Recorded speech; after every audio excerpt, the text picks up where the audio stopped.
Bonjour, ça y est, tu as trouvé ton bien et comme tous les acheteurs, tu rêves de faire une très bonne affaire et d'acheter le bien le moins cher possible. Mauvaise nouvelle, en face de toi, tu as un vendeur qui lui rêve de faire une très bonne affaire et de vendre son bien le plus cher possible. Donc des désirs opposés qui paraissent comme ça incompatibles et pourtant on va s'en sortir quand même. C'est le sujet de la vidéo, on va parler de la négociation. Alors, sois bien conscient que la négociation fait partie intégrante du processus de l'achat immobilier. Si tu ne passes pas par la négociation, si tu rates cette étape, tu risques de perdre des milliers, voire des dizaines de milliers d'euros.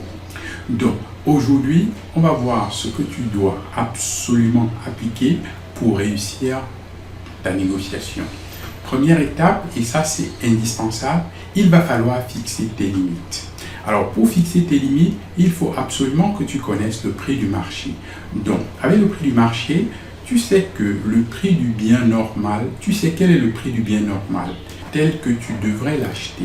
Donc forcément, il va falloir que tu achètes en dessous de ce prix du marché. Je recommande d'acheter entre 5 et 10% en dessous, de sorte de pouvoir revendre en sauvant ta mise en cas de difficulté. Le deuxième point important est que pour mieux négocier, il va falloir connaître le vendeur, savoir pourquoi il vend, est-ce qu'il est pressé. Ça te permettra de savoir la marge de négociation que tu peux faire. Si c'est quelqu'un qui vend et qui n'a pas tellement de temps, tu vas pouvoir négocier pour aller plus vite. Alors que si c'est quelqu'un que s'il vend, tant mieux, s'il ne vend pas, tant pis. Les négociations risquent d'être un peu plus difficiles en fait. Et justement, au sujet du vendeur idéal, je t'ai fait une fiche dans le module précédent dont je suppose que tu as compris le principe. Sinon, retourne lire la fiche pour mieux suivre. C'est important. Avant de commencer la négociation, un point qui est important aussi, et ça, il y a une erreur que font beaucoup de gens, c'est qu'il faut être attentionné envers le vendeur. C'est ce que j'appelle l'effet sandwich. Donc, la première chose, et c'est quelque chose qu'il ne faut absolument pas faire, c'est de dénigrer le bien.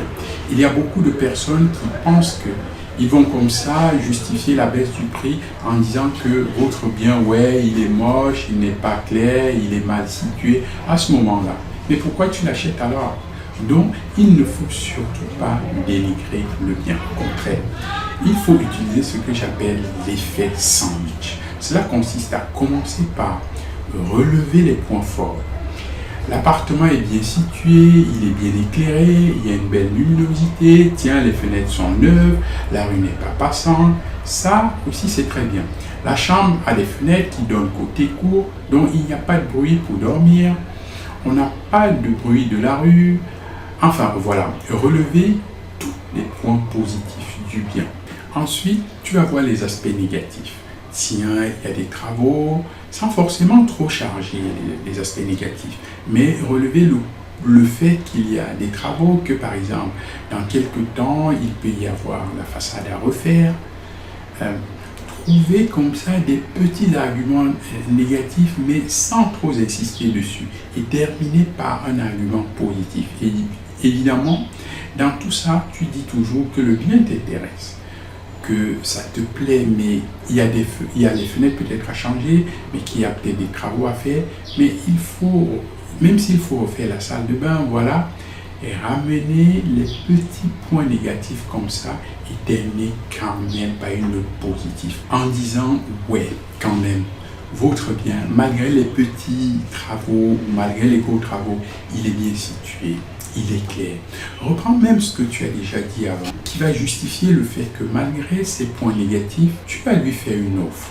Donc, ça va permettre que le vendeur soit conscient que tu ne vas pas faire une offre au prix, étant donné qu'il y a quand même des points négatifs, mais malgré tout, le bien t'intéresse. Donc, il va être tenté d'aboutir sur une vente, puisqu'il voit très bien que tu es intéressé, que le bien t'intéresse, qu'il y a des petits points négatifs, dont la négociation va être basée sur les effets négatifs, sur les points négatifs.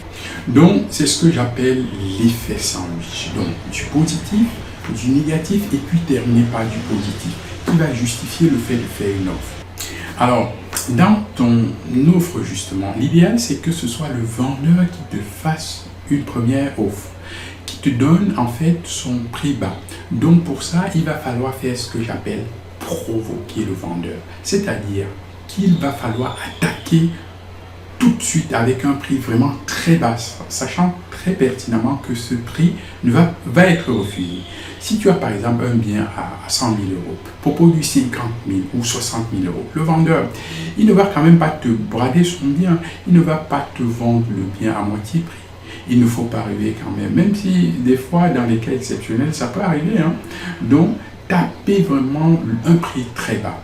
Le but c'est justement que le vendeur le refuse, et en refusant, il va rentrer dans le jeu de la négociation, où là, il va falloir que ce soit le vendeur qui te fasse une contre-offre. Et là, tu vas avoir un petit peu jusqu'où il va falloir descendre. Peut-être que je vais passer à l'extrême, un bien à 100 000 euros. Tu fais une offre à 50 000 euros. Il va te dire, mais non, pas 50 000 quand même, il ne faut pas exagérer. Allez, je vous le fais à 70 000. Bon, tu viens de gagner 30 000 euros, pas mal. Et après, par rapport à ce prix-là, tu vas essayer de gratter un petit peu. Le but, surtout, c'est de rester dans le jeu de la négociation. Il ne faut pas te braquer contre le vendeur. Il ne faut pas que le vendeur se braque contre toi. Il faut vraiment rester dans le jeu de la négociation avec une offre, une contre-offre, essayer de trouver un compromis, quelque chose qui soit satisfaisant pour tout le monde. Le but dans une bonne affaire, c'est que tu fasses une bonne affaire, mais aussi que ce soit une bonne affaire pour le vendeur, qu'il ne soit pas perdant. Et pour ça, il faut trouver son intérêt, il faut qu'il soit gagnant lui aussi. Il faut qu'il ait de l'intérêt en fait à te vendre son bien. Un point important, par contre, dans la négociation. Alors, c'est bien de négocier un bien. On a vu qu'il y avait un prix du marché. Tu fixes tes limites et il y a un moment, même si le bien est génial, s'il n'est pas à ton prix, si avec tes calculs le bien n'est pas rentable, eh bien, ne l'achète pas. Comme je dis toujours, il faut acheter avec une calculatrice et non avec son cœur, même si c'est un super bien. Si tu n'arrives pas à tomber d'accord sur le prix, eh bien, tant pis, tu n'achètes pas. Et puis, tu retrouveras une autre bonne affaire. Des bonnes affaires, il y en a tous les jours. En plus, dans le classeur IMO, tu trouveras une fiche intitulée L'art de la négociation avec 5 règles d'or à respecter pour réussir les négociations immobilières. Mettons que le bien coûte 200 000 euros. Si tu sais comment faire pour diminuer de 10%, cela représente quand même 20 000 euros dans ta poche. Et ce, en moins de 5 minutes, très souvent. Il suffit de savoir comment faire et pose-toi maintenant la question. C'est quand la dernière fois où tu as gagné 20 000 euros en moins de 5 minutes? Alors, tu as compris tout l'intérêt de cette fiche que tu dois absolument lire. Je te rappelle que cette fiche est disponible dans le classeur IMO qui regroupe toutes les fiches astuces que tu dois avoir sur le bout des doigts pour prendre des bonnes décisions comme un investisseur expérimenté, même si c'est ton tout premier investissement immobilier. Tu peux toujours poser tes questions dans la partie commentaires.